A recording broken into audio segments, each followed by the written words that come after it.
participación en este momento. Vamos a comenzar con Eduardo Mazuera. Él es arquitecto, antropólogo y también es magíster en Historia de la Universidad de los Andes.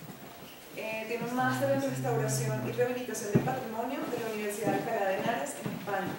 También ha hecho posgrado en montajes expositivos y museísticos de la Universidad Politécnica de Cataluña y ha trabajado también en la Dirección de Patrimonio del Ministerio de Cultura en la formulación de políticas públicas para el manejo del patrimonio cultural material, mueble, inmueble, urbano e inmaterial. Y nos va a presentar lo que fue su proyecto Arquitectura Prehispánica para la Construcción de Identidad y Protección Social del Territorio, que fue en la Sierra Nevada de Santa Marta. Y pues no quiero decir más, sino dejarlo en este momento con Eduardo, y bienvenido. Muchas gracias, buenas tardes a todos, gracias por su asistencia. Lo que les quiero compartir en la tarde de hoy forma parte de una investigación más amplia. Vale la pena aclarar eso porque habrá algunos aspectos de esta investigación que están en curso, que todavía están en proceso de desarrollo, de refinamiento y que por supuesto van a requerir de próximas y futuras visitas al mismo lugar que quiero mostrarles. Esto se enmarca dentro de un proyecto de investigación financiado principalmente por la Universidad de los Andes y cofinanciado por el ICANN el año pasado, en 2007, gracias a la convocatoria de estímulos en investigación. La temática sobre la cual me he enfocado en los últimos años es sobre la arquitectura prehispánica. Dada mi doble formación como arquitecto y antropólogo, pues encuentro muchísima coincidencia, sobre todo en esa época, donde para efectos de la historia de la arquitectura en Colombia es un capítulo muy poco explorado, muy poco divulgado y muy poco valorado, peor aún.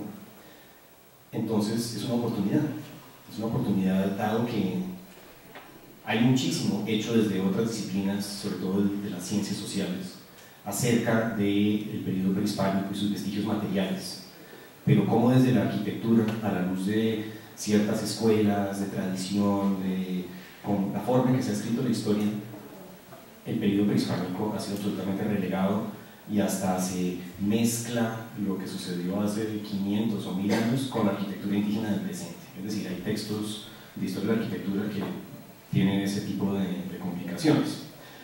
En ese orden de ideas, y teniendo en cuenta pues, los vestigios que se encuentran sobre todo en la Sierra Nevada de Santa Marta, propuse para efectos del proyecto de investigación una profundización en el área tairona, como particularmente en la cuenca del río Buritaca, el Alto Buritaca, y para ser más específicos en el vecindario de Ciudad Perdida, pues existe la posibilidad de no solamente comparar la información existente sobre diferentes lugares documentados, sobre diferentes sitios arqueológicos, sino incluso aportar información adicional, información que no está en el registro arqueológico hasta la fecha y que por supuesto puede aportar a dar nuevas luces y hacerse nuevas preguntas, que puede ser lo más interesante en estas investigaciones, lo que uno se encuentra sobre el camino y devela como nuevos frentes de estudio.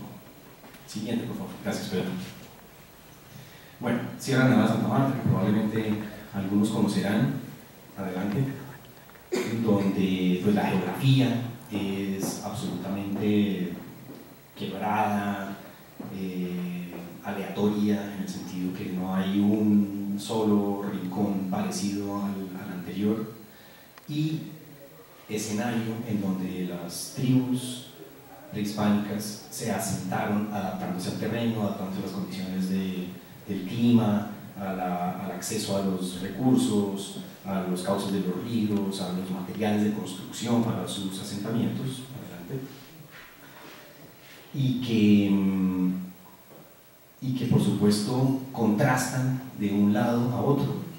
Hay una serie de teorías elaboradas por antropólogos y arqueólogos acerca de los intercambios que en época prehispánica se pudieron haber realizado entre los diferentes grupos de la Sierra Nevada, y hay, en resumen, 3 escalas: una regional, una interregional o interprovincial y las de largo recorrido, las de larga distancia, que todo depende de los tramos de camino y de las jornadas a pie con las cuales se podrían realizar los productos, y se podrían realizar el intercambio de productos, el transporte de estos, y también teniendo en cuenta el tipo de productos que se conseguían en la costa, como puede ser sal marina para salar la carne y el pescado, conchas para hacer maceradas y maderar la coca, y también pescado marino, pescado seco, que podía ser llevado a las tierras altas.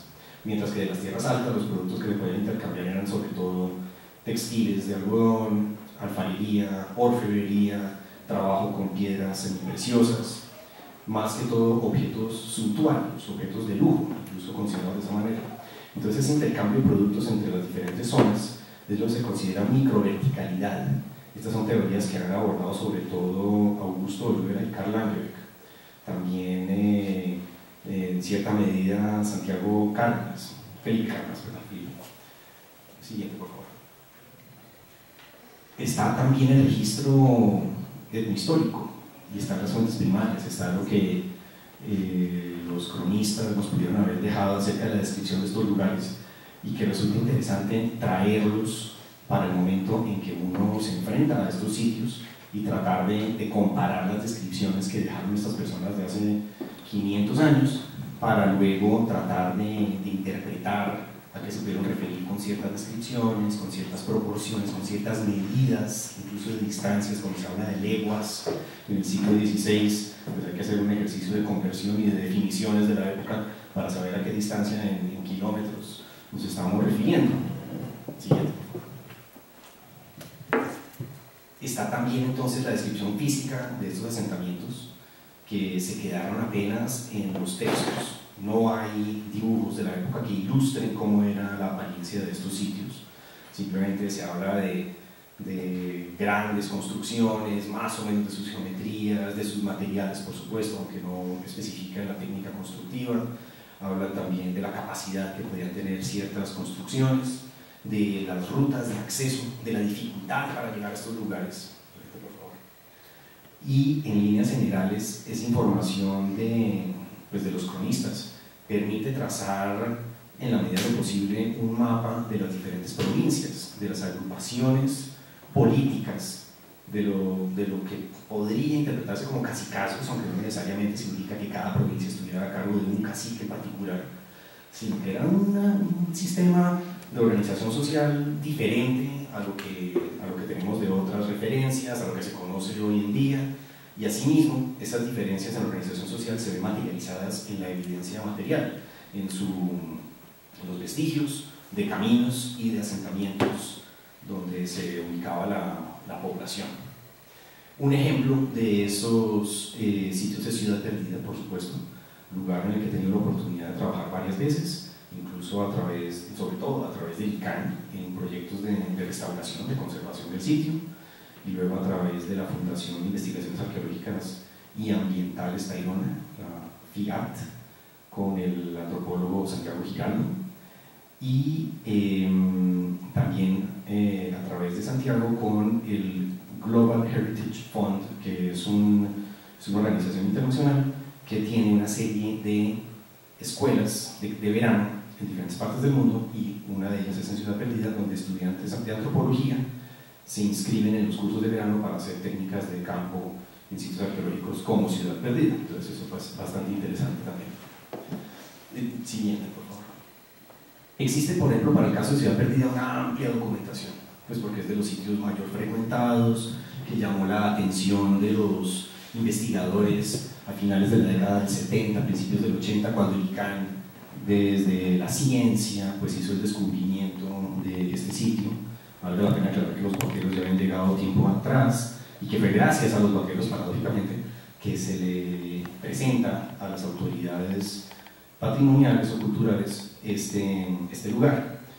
Eso, ahí juegan un papel fundamental los antropólogos Luisa Fernanda Herrera y Gilberto Cadavid, quienes entre los años 78 y 79, si no estoy mal, elaboran una investigación de más de esos años, de 2 y medio, casi 3 años, en donde recorren gran parte del sector noroccidental de la Sierra Nevada y registran alrededor de 217 sitios arqueológicos, 217 antiguos asentamientos de estas culturas, dentro de los cuales Ciudad Perdida pues, es bastante prominente.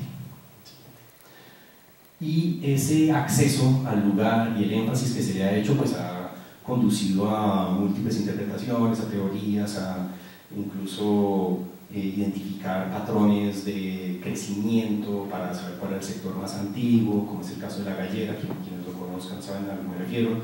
Luego el eje central parece ser uno de los sectores que viene a continuación y luego empiezan a desprenderse desde el filo de la montaña los diferentes sectores o barrios, si lo pusiéramos en términos contemporáneos, de la ampliación de Ciudad Perdida.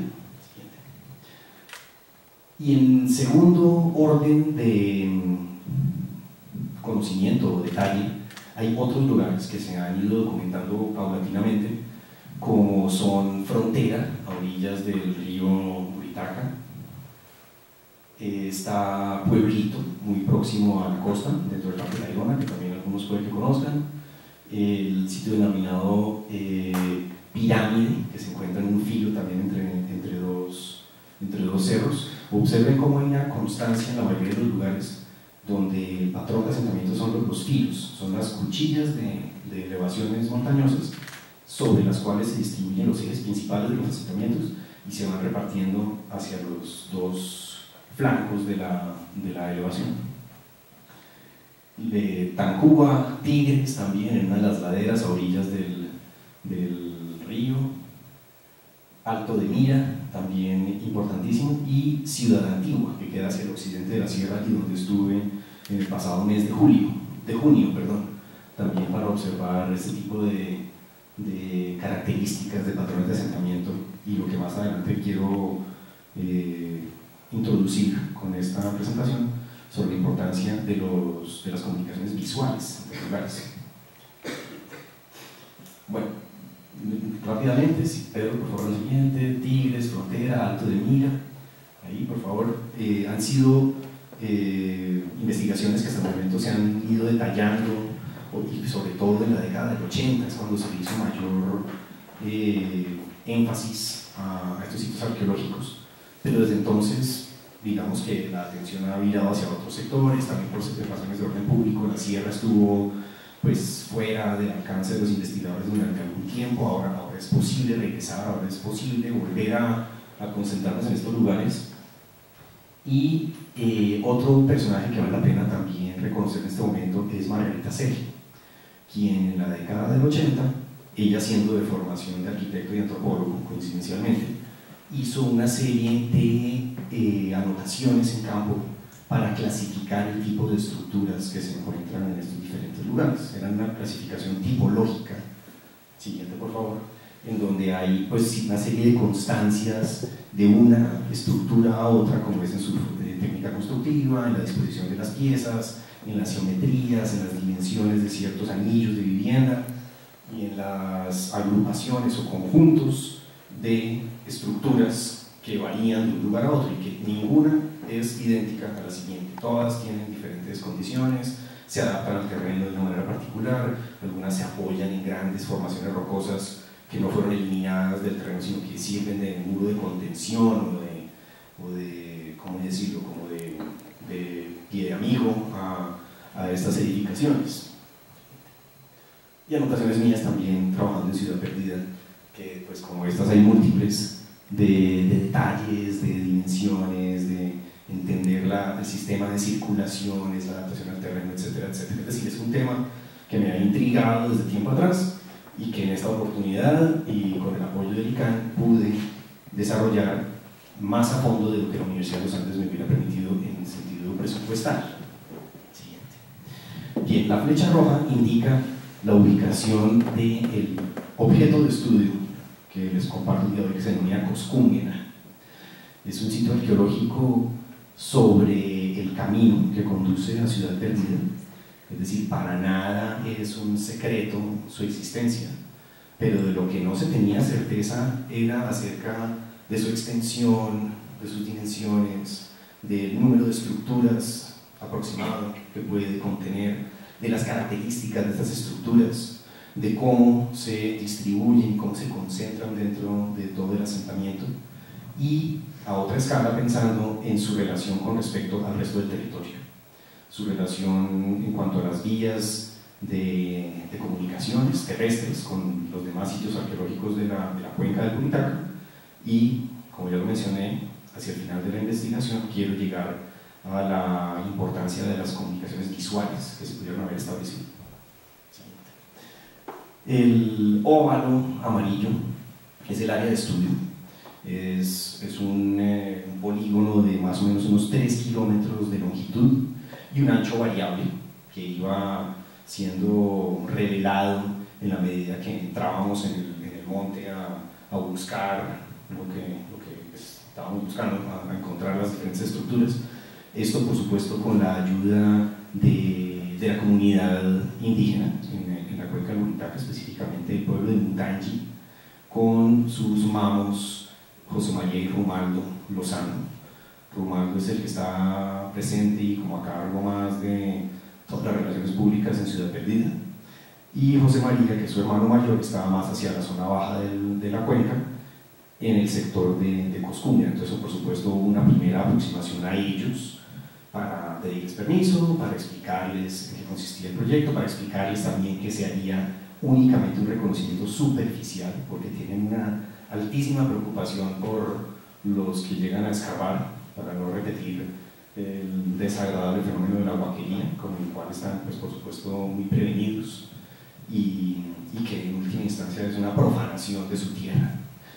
En una primera visita que les expliqué esto a los dos mamos, pues obtuve su permiso, pude proceder a reunir el equipo de trabajo, hacer todos los preparativos para la temporada de campo, y luego ya de vuelta en el sitio para empezar a trabajar, me entrevisté con el comisario del pueblo, con Yamaco, y asimismo con uno de sus enlaces con el mundo exterior que se llama Mucua, que es un indígena que ha tenido formación como abogado, formación universitaria como abogado, y por supuesto fue un enlace valiosísimo a la hora de traducir ciertos conceptos. Él, como académico, pues comprendía las nociones de un proyecto de investigación, los objetivos, la metodología, el alcance, la utilidad de todo eso, y en sus propios términos pues iba traduciendo simultáneamente a un grupo de hombres con el que me reuní una mañana pues muy especial en el pueblo de Mutangi. El trabajo consistió en un levantamiento topográfico con 2 ingenieros topógrafos para, mediante todos los equipos de medición, de GPS, de estación total, prismas y tal, para quienes conozcan esa forma de trabajo, pues implicó llevar un equipo tanto voluminoso y pesado hasta el lugar de trabajo, instalar 2 mojones o 2 puntos de amarre que fueron referenciados satelitalmente y corroborados durante varias horas para saber exactamente con precisión su ubicación y su altura, y a partir de esos puntos con la estación total, un minuto me devuelvo. Con la estación total pues empieza a hacer el levantamiento del sitio. Ahora sí, observen cómo pues, he sobrepuesto una imagen sobre la fotografía. Ahí, aunque no es tan evidente, hay una estructura y son difíciles de ubicar. Esta por lo menos estaba despejada, quedaba a orillas del camino y era evidente su geometría, y que a continuación tiene una pendiente bastante fuerte que uno al buscar entre las hojas pues aparece el muro en piedra, pero la mayoría de estructuras estaban bastante más ocultas y bastante más deterioradas también, porque es una zona que se encuentra en terrenos indígenas del resguardo, que se ha utilizado para cultivos, para ganadería, que han talado árboles, que han quemado el bosque, es decir, cosas normales que hacemos los humanos, y eso ha afectado las estructuras. Son estructuras que no solamente tienen en su contra el paso del tiempo, ¿cierto? En algunos casos 400, 600 años de abandono, después de los cuales la caída de árboles ha revolcado con las raíces la posición de las piedras, la formación de hormigueros al interior de las estructuras resultan en que se ahuecan la tierra compactada de las terrazas, y entonces se empiezan a esponjar y finalmente colapsan por su propio peso.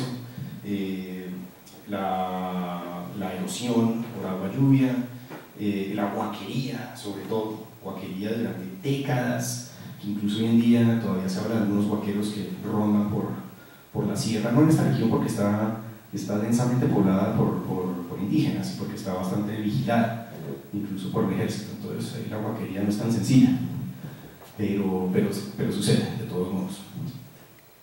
Aquí están los equipos topográficos y mis colaboradores y las condiciones en las cuales nos alojamos. Era apenas una tienda sobre el camino del señor denominado Asprilla, o Roberto Vázquez en realidad, que simplemente ofrece el servicio de agua y bebidas para los visitantes. Entonces allí tuvimos que improvisar un pequeño campamento y montar una cocina un poquito más completa, llevar ollas, llevar una planta eléctrica para cargar los equipos de GPS, los portátiles, los radios con los que nos comunicamos a grandes distancias, y pues dormir en hamacas un par de semanas, que fue el tiempo que duró la temporada de campo. Sí. El resultado, aquí me adelanto a mostrarles ya el plano cuasi definitivo del sitio para luego entrar a detallarlo. Es una área detallada dentro del recuadro izquierdo, que aquí se ve ampliado a mi derecha, a su derecha, perdón, donde se empiezan a evidenciar las concentraciones de estructuras. En grandes términos, es un asentamiento en forma de horqueta, con un gran eje que corre a lo largo del camino principal, y luego se bifurca en dos sentidos sobre los filos de unas montañas, cada uno que conduce a otro sitio arqueológico más distante en el territorio. Aquí este plano de la misma información que les acabo de mencionar ilustra los diferentes sectores que pudimos identificar en el asentamiento. Sectores cada uno caracterizado por el tipo de estructuras, por concentraciones, porque estaban más densamente agrupados, y luego después de unos tramos de 100, 200 metros sin estructuras evidentes volvía y aparecía algo construido. Entonces se delimitaron esos diferentes sectores para también facilitar la descripción y la caracterización de cada uno. Comenzando por el primer sector, que tiene al menos 8 estructuras que se pudieron evidenciar. ¿Si alcanzan a ver ese rincón de la diapositiva? Creo que no. Ahí dice camino y 8 estructuras. Ese sector se ubica sobre un filo de la montaña, desde el cual se accede de la parte baja, proveniente del río Huitaca, se asciende hasta ese sector, y los primeros vestigios empiezan aquí hacia un sector denominado Mata de Guadua, porque hay un árbol gigantesco pues, de esa especie. Allí empiezan a aparecer una serie de terrazas con caminos, con muros de contención, quedan los metates visibles ahí mismo a orilla del camino, y se prolonga por todo el filo de la montaña, e incluso continúa por un antiguo camino que está registrado en otro plano de caminos prehispánicos, pero que no hicimos el levantamiento en esta oportunidad, ahí sí por razones domésticas, porque el señor José Antonio en la finca no quiso colaborar. Entonces también esos son otros problemas que nos enfrenta en el trabajo de campo, y es que ya es al tratar directamente con las personas, así el mamo esté de acuerdo, así el comisario esté de acuerdo, pues el dueño de la finca es el que decide qué se hace o no en su terreno. Entonces ahí contamos con una suerte regular para un pedacito, que según estuve preguntando, tiene un par de cosas interesantes, pero no era representativo de todo el sitio que logramos documentar. Fotografías desde el sector 1, donde hay tramos del camino principal que se conserva relativamente bien, por lo menos unos pedazos empedrados.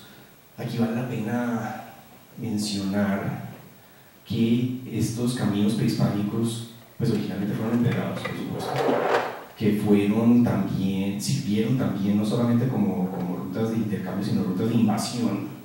Los mismos conquistadores seguían estos caminos hasta los poblados, y posteriormente, sobre todo en época de la huaquería en adelante y todos los booms de marihuana, coca y demás, los arrieros con sus mulas se encargaron de destruir los caminos, porque las mulas se resbalaban sobre las piedras.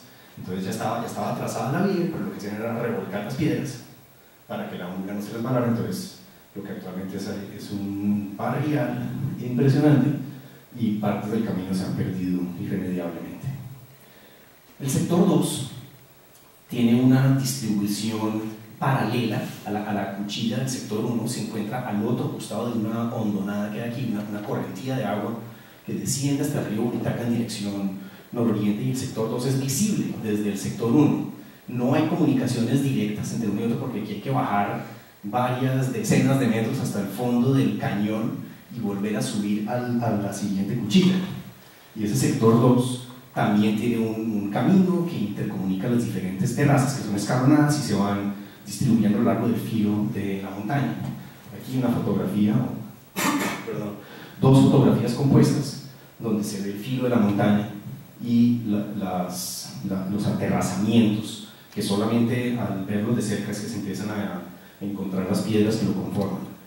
Estaba potrerizado porque los indígenas lo usaban para ganadería, entonces se encuentra despejado, y es una práctica que también afecta la conservación de los sitios, porque las vacas con su propio peso desplazan las piedras, pisan la piedra, la mueven, se escurren, entonces los anillos originalmente conformados y bastante definidos pues se han ido esparciendo, las piedras ruedan por la ladera.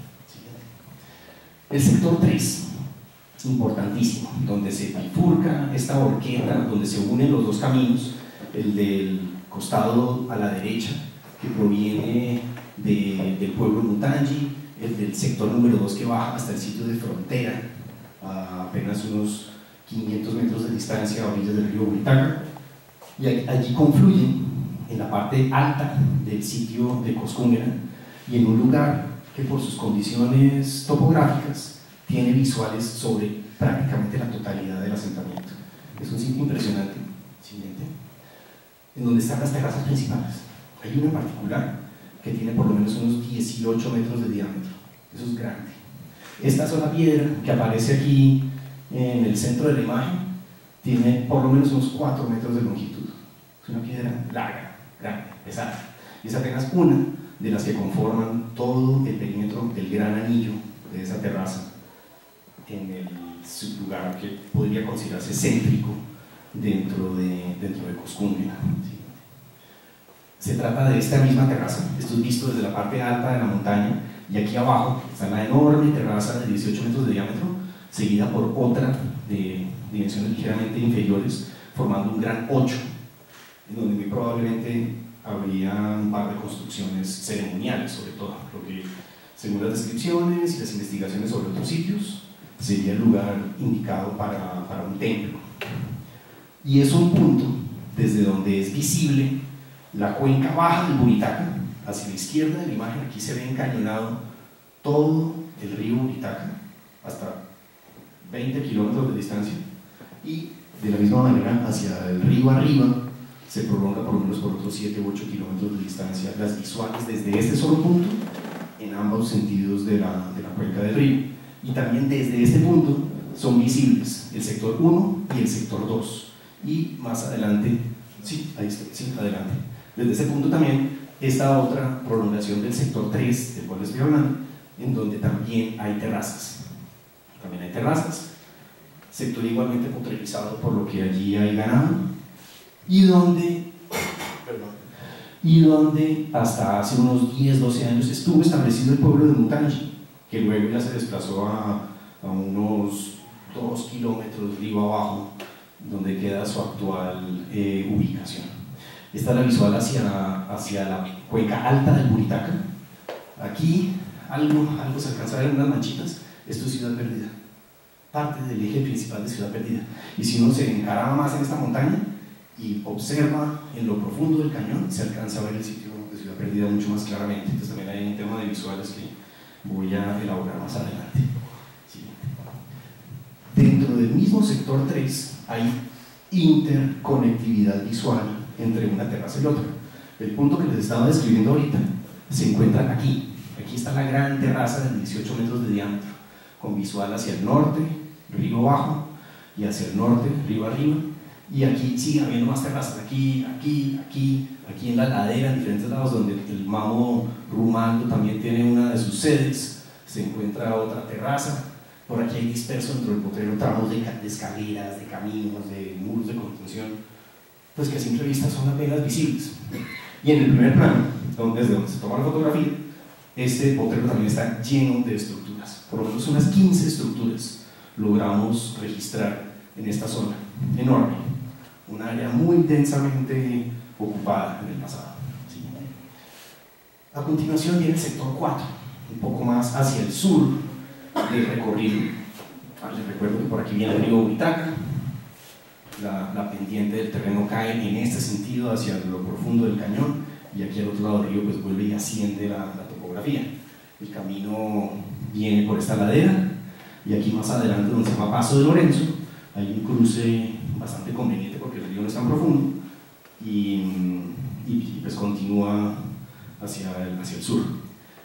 El sector 4 también tiene una enorme concentración de asentamientos, en donde, repartidos en dos subsectores muy próximos uno del otro y apenas separados por una pequeña quebrada, hay concentraciones de anillos de vivienda, algunos de ellos de gran circunferencia, de unos diámetros por lo menos de unos 10 o 12 metros, que es bastante grande, considerando pues la media, y también el tamaño de las piezas, con las cuales fueron construidos estos anillos. Por ejemplo, aquí está la entrada a uno de esos anillos, que son dos grandes losas de piedra y la escalera en medio para llegar al anillo. Cada una de estas piedras tiene más de 2 metros de longitud, son como el tamaño de esa mesa aproximadamente, cada una de esas piedras, al lado y lado de la entrada de la escalera, lo cual es pues, realmente impresionante. Y, bueno, perdón por el pantallazo. Y en el sector sur del sector 4 es donde hay una concentración de construcciones muy elaboradas, muy bien ejecutadas, en donde las piedras que conforman los muros y las estructuras no son tan burdas, no están simplemente en su condición original de piedra de río, de bordes redondos, sino que han sido talladas, han sido esculpidas, han sido cortadas de tal manera que resultan en prismas rectangulares para armar las fichas de estos muros. Y es el sector más refinado en términos constructivos de detalle de todo el conjunto de Coscumbia. Sobre todo el muro detrás del señor profesor es el que tiene unas piezas muy bien encajadas, muy bien decidida la ubicación de cada una, que no es una constante en la arquitectura de la Sierra Nevada. Por lo general, la gran mayoría de estructuras son hechas pues, correctamente, pero sin tanto esmero. Entonces aquí hay algo especial, hay algo particular sucediendo, y también los anillos de vivienda son de tamaño considerable, hay terrazas enlosadas, que eso tampoco es común. Por lo general, quienes sepan un poco más del tema recordarán que estos anillos de vivienda, el centro es en tierra, sencillamente pues porque ahí estaban clavados los postes de los bohíos de las construcciones circulares, y la misma cubierta cónica de hoja de palma pues evacuaba el agua lluvia sobre la piedra gotero del anillo circundante, y de ahí salía el agua hacia el exterior de la estructura. Entonces no había necesidad de enlosar el interior, simplemente es tierra apisonada las viviendas. Y donde se dejó una terraza descubierta, lo que hacían era enlosarla, porque eran, entre comillas, plazas de encuentro, lugares al aire libre para reuniones, o eran circulaciones anchas, pero no es común encontrarlas, no es tan abundante. Y aquí hay una gran área enlosada bien interesante. ¿Sí? Los siguientes dos sectores, el 5 y el 6, pues los menciono simultáneamente porque cada uno tiene muy poca información. De todos modos están divididos en dos sectores porque siempre hay un tramo de unos 200, 300 metros entre el principio de uno y el otro, desde el punto en que termina una de las concentraciones y comienza la siguiente, es decir, no hay nada evidente, no hay nada identificado. Eso los agrupa en dos tramos. Tienen en total apenas 8 estructuras, y estructuras que además no son de grandes dimensiones, son anillos de vivienda bastante más modestos, de piedras más pequeñas, no tan elaborados, muros de contención apenas funcionales, pero no muy elaborados. Y muy interesante, unos muros de contención longitudinales en una pendiente bien pronunciada, un potrero empinadísimo, unos muros de contención de por lo menos 1,5 metros de alto, con grandes aterrazamientos a continuación, que posiblemente eran para cultivo, posiblemente porque no hay anillos al interior de esos muros. Entonces también una de las tipologías constructivas en este tipo de lugares, según lo que se ha hecho y se ha investigado anteriormente, son aterrazamientos artificiales en ladera para generar zonas de cultivo paralelas a las curvas de nivel, a la pendiente de la topografía, ¿sí? Como este, por ejemplo. Aquí hay uno de esos muros, la fotografía no es más clara, pero esto es piedra, pues ahí se ve un poco más claro uno que otro. Ahí pues lo despejamos bastante, pero no completamente. Y hay por lo menos unos 4 tramos de muros largos, muros de más de 20 metros de longitud, prácticamente en línea recta, en un mismo sector, háganle cuenta, 1 hectárea de extensión, 4 muros, uno detrás del otro, escalonados en la ladera de la montaña. Y de resto, como les mencionaba, pues anillos mucho más modestos, unas terrazas, sí, como desde aquí hasta por aquí llegaba la estructura, les dejé a Beto en la foto para tener la escala humana, y de eso solamente hay apenas unos 6 o 7. Muy bien, entonces está el tema de las visuales, pensando a otra escala.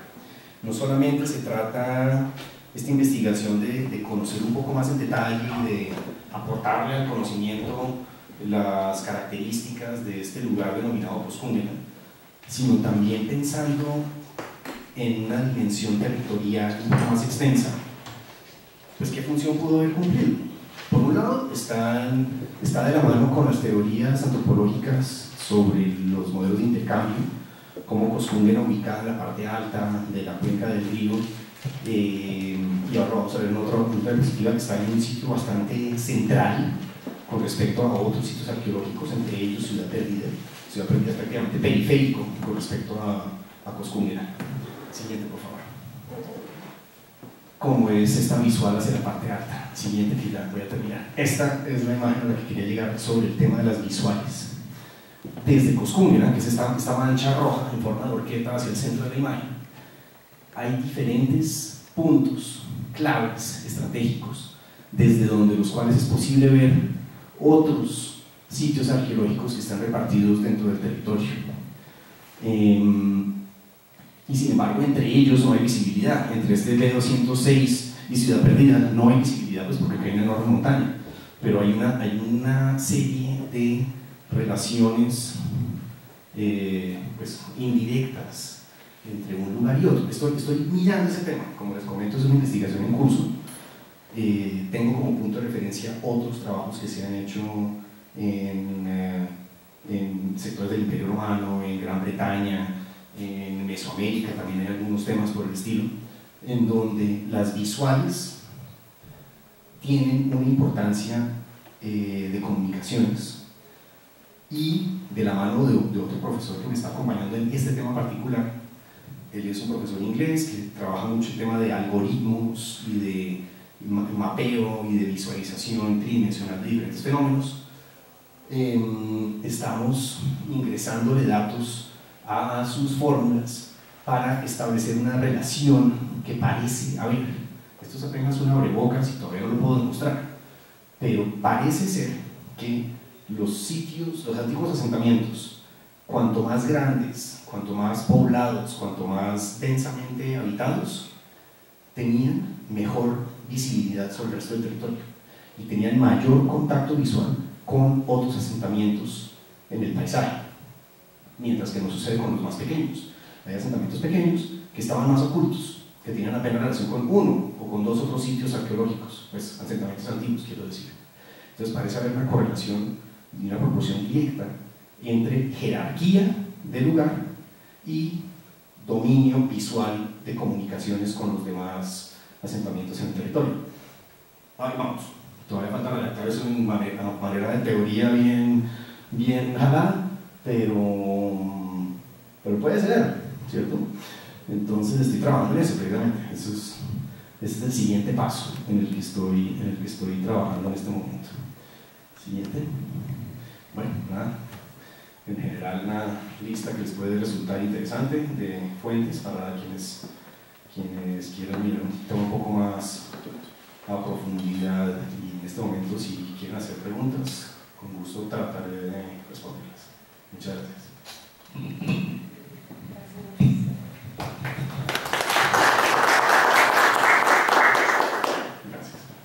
Sí, pero una pregunta. ¿Puedo regresar? Sí, sí, todo bien.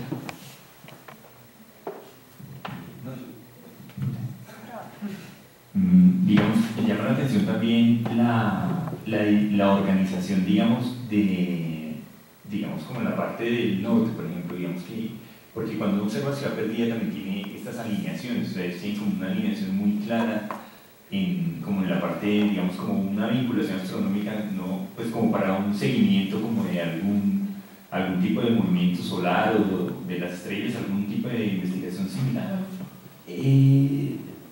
Sé de otras culturas en donde se ha hecho ese tipo de investigaciones, por supuesto, son múltiples los casos de estudio de una coincidencia entre la alineación física del asentamiento y disposiciones de estrellas o puntos cardinales. Sobre la sierra, tengo entendido que no se ha mirado muy a fondo. Efectivamente, en Ciudad Perdida coincide porque el eje principal de la ciudad está sobre una cuchilla que está prácticamente alineada con el norte. Eso es efectivamente certero, pero no es una constancia en otros lugares. Hay muchos otros sitios que no corresponden a una alineación astronómica, sino simplemente es la topografía la que determina la forma del sitio y la orientación del asentamiento. Algunos coinciden con el norte, pero muchísimos otros no. Entonces no me atrevería a decir que hay ahí un simbolismo. Ahora, se me acaba de ocurrir, podría ser que aquellos que sí están alineados con el norte tienen un significado especial, no sé, me lo acabo de inventar, como Ciudad Perdida, que fue considerado aparentemente un centro ceremonial muy interesante, muy importante, muy atractivo, y en el cual confluían una cantidad de pobladores de toda la región. No sé, eso se me acaba de ocurrir, pero en los demás lugares no es una constante.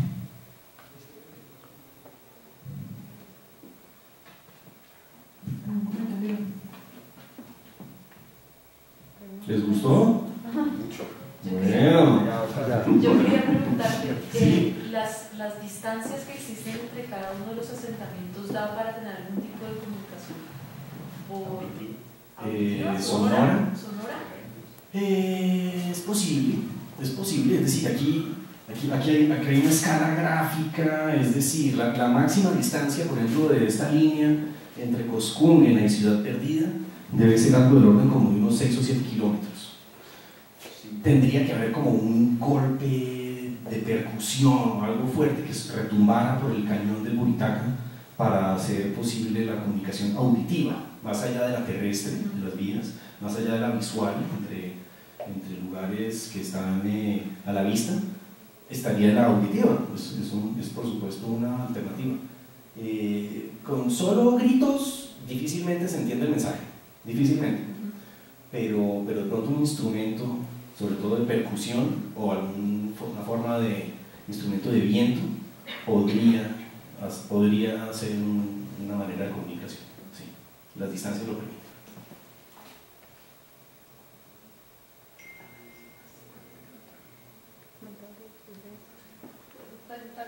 ¿Parecen construidas todas simultáneamente o podría...? No, pues es difícil de saber, ¿no? Y cada caso requeriría de una excavación arqueológica para datar a partir del material contextual a qué épocas corresponden. Al interior de un mismo lugar se utilizan sobre todo los vestigios de cerámica para fechar la época de construcción de un sitio. Se puede, a partir de diferentes cronologías ya establecidas para la cerámica taimona, sobre todo en la Sierra Nevada, que hay un periodo clásico, un periodo tardío, que tiene diferentes características, diferentes materiales involucrados, diferentes agregados en la arcilla, en la cerámica. Entonces un sitio que tenga cerámica muy antigua, pues se puede asumir, así como asumimos casi todo en arqueología, que se puede especular que el lugar es muy antiguo, porque está asociado a ese vestigio muy antiguo de cerámica. Y se puede también especular que fue ocupado hasta determinado momento, también en relación con el tipo de cerámica que se encuentre. Si hay una cerámica relativamente reciente, apenas del siglo XV, pues entonces se puede también creer que hasta ese momento estuvo ocupado, pues porque a alguien se le rompió la vasija y ahí quedó el pedazo. Y caso contrario, si de pronto solamente hay cerámica hasta unos siglos más atrás y no hay evidencia de cerámica más reciente, pues tampoco se puede asegurar que hubo ocupación más reciente, sino únicamente hasta el momento en que queda la cerámica.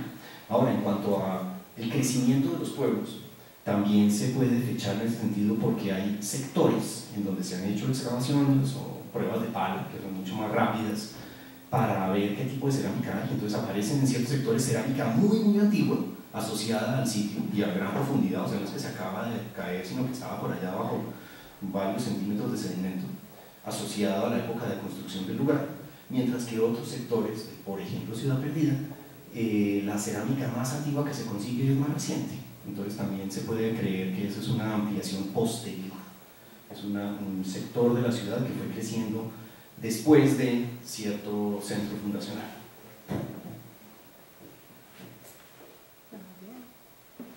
Bueno, muchísimas gracias. ¿Otra pregunta? Sí. Bueno, primero me disculpo por haber llegado tarde. Me da mucho interés en esta exposición, básicamente porque quería entender cómo fueron los análisis de visibilidad y visibilización que se hicieron mediante algún software, me imagino, no sé, de sistemas de información geográfica, ¿cierto? De pronto, si me puedes contar un poco de eso. No soy el experto, es mi colega, el profesor Roland Hodgson, de nacionalidad británica, quien está trabajando en ese tema más algorítmico, donde efectivamente a partir de una modelación tridimensional de la topografía, tomado de curvas de nivel, incluso de información de la NASA que él accedió sobre topografía y demás, hemos identificado los lugares donde se encuentran los sitios arqueológicos y él ha hecho unas proyecciones, que yo no soy el experto, de cómo son los campos visuales, cómo hay unas colinas que interrumpen esos campos visuales, entonces quedan unos valles ciegos o oscuras en sombra desde un punto visual hasta el otro. Y pues de la mano de lo que ya explicaba antes, desde determinados lugares de cierta jerarquía hay mayor cobertura del territorio y mayor coincidencia con lugares de igual o menor orden jerárquico que establecen esa relación o esa coincidencia entre sitio de gran importancia y sitio de gran control visual. Con gusto. Pero sí, hay un tema de mapeo, de GIS, de diferentes herramientas digitales. Muchas gracias.